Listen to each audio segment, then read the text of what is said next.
everybody, this is Bug S Reviews, and today I'm going to be doing a review on the McFarlane Toys Ravenspawn version 2 figure. So before we take a look at Ravenspawn, let's take a look at the accessories that he comes with. So first up, he comes with your standard spawn base, but he is a little bit top heavy and wants to topple over, so he does benefit from using that spawn base. Up next, Ravenspawn comes with this really cool looking axe. The sculpt detail to this is really nice. All the skulls and everything are sculpted really nicely, but the only one that's actually painted on is the one up there by the blade. But this looks really nice, and it's actually different than the previous version. I actually thought these were the same, but yeah, these are actually different. The first version is a lot longer, but yeah, I just like the looks of this one better. This one didn't have any paint detail other than the blade, so at least this one's skull is actually painted on there. So that is the first difference. And finally, he comes with this hook, and this looks really nice. The silver that McFarlane Toys used really stands out. It's a really bright, shimmery silver color, and the wrapping to the handle is also sculpted really nicely. Now, this is the other difference with this figure. The previous version came with this hook, and as you can see, the handle on this one is different, and it has this long chain that connects to this other hook. And this is just plastic. It's not, it would have been really cool if this would have been bendy wire. I guess real chain would have been nice, but then it would have just drooped. I do like how this is kind of in a dynamic pose, I guess you could call it. But I do think I like this one better. So now let's go ahead and take a look at the head sculpt of Ravenspawn. McFarlane Toys did a really awesome job on this. The head sculpt looks really nice. Surprisingly, the whole head is actually cast in this color, and the brown for the skin is painted over top of that. The eyes are also painted on there, and then the individual teeth are painted really nicely. I like how clean that came out. And again, McFarlane Toys uses the green color that they use for Spawn's eyes, and it looks really good. I really like that. The cape also has some really good sculpt detail to it. Some really nice texturing as well. I do wish it would have been just a little bit softer, but this figure is pretty much the same as the first version, so I shouldn't have expected anything different. He has some great texturing to his suit. I really thought that this was cast in brown, and then there was a black wash over top of it. But this is actually cast in black, and the brown is painted over top of it. As you can see, the base color shows through right here on the joints, and right here by the forearm armor. So yeah, I really thought that was the opposite. The spikes are painted really nicely on the forearms there. You have the chain there around his waist with the small hooks. And this is a really pliable material. It's really soft, so it doesn't hinder his articulation or anything. He also has some really nice sculpt detail to his boots.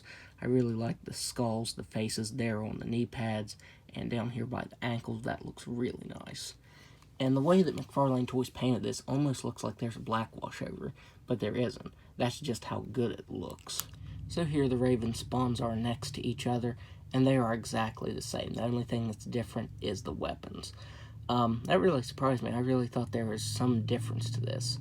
The one here on the right, the original version, it looks like it might be just a little bit darker in color. Especially like right here, you can see the gray for the spikes on the forearm. It's just a little bit darker. I don't know, maybe it's just me. But yeah, other than that, these figures are exactly the same. So now let's go ahead and go over this version's articulation. So he has a ball-jointed head that can look up just a little bit. He can look down just a little bit. He can move his head side to side. He has ball-jointed shoulders that can only move out this far due to the shoulder pieces being connected down here. If you move them out, you're going to get less articulation. And if you move them up more, you're going to pop the arms out, which I've done before. They do just pop right back in like the normal McFarlane joints. But if you want to avoid that, definitely just articulate them like this. He has butterfly joints that don't move a whole lot. He has swivel at the bicep, double jointed elbow that can bend in all the way, ball jointed wrist that can move up and down and spin all the way around. These wrist guards are very soft and rubbery, so they don't hinder the articulation there. He has a ball jointed diaphragm and waist that can move back all the way. He can crunch forward just very slightly.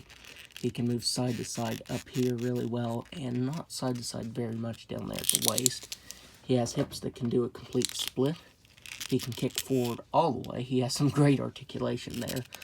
He can kick back all the way. He has a really nice thigh swivel. He has double jointed knees. He has ball jointed ankles that can move down all the way, up all the way, and spin all the way around. The armor is the same material as the forearm armor. It's really soft and pliable. And he has toe articulation that can move up all the way. So now let's do some size comparisons. So here are the Raven spawns next to each other, and the one here on the left is the new version, and the one here on the right is the previous version. And honestly, which one you prefer is just down to your personal preference. Personally, I'd pick the new version. I like it and the weapons a lot better. But as I said, honestly, that's just up to you what you want to do. Here he is next to Honk, the last spawn figure I reviewed. Here he is next to the Bloody Clown figure. And finally, there he is next to Spawn. So overall, I would highly recommend picking this up. If you have the first version and you're fine with it, honestly, you wouldn't have to pick this figure up. If you don't have this figure, however, I'd recommend picking this version up because, as I said, I do prefer this one. So hopefully this review helped you to decide which one you want to pick up. So that's my review. If you like this review, be sure to hit the like button and subscribe to my channel. Thanks for watching.